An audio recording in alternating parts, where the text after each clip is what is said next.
Good evening, everyone. Tonight I thought I'd play for you the Schubert Ava Maria, only so slowly that I'm actually controlling each note of the double thirds so that it'll sound much fuller in terms of the harmony, and it won't just sound like there's a melody with some slashed out accompaniment notes.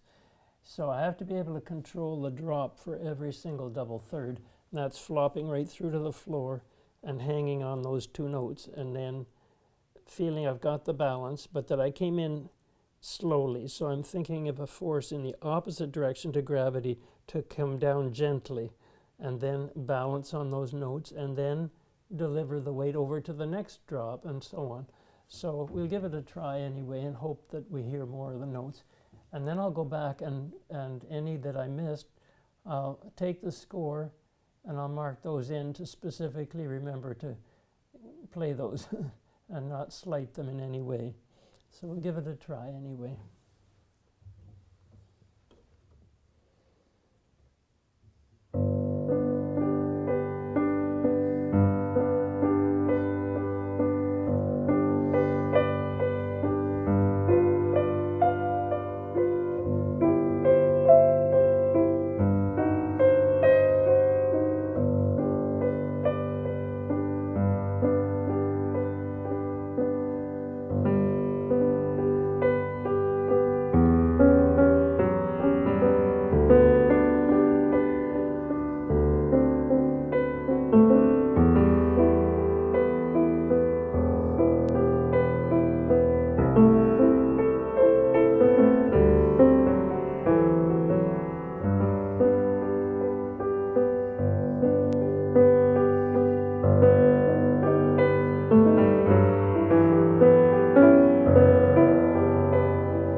Hope you enjoyed that. Have a good night. Bye-bye.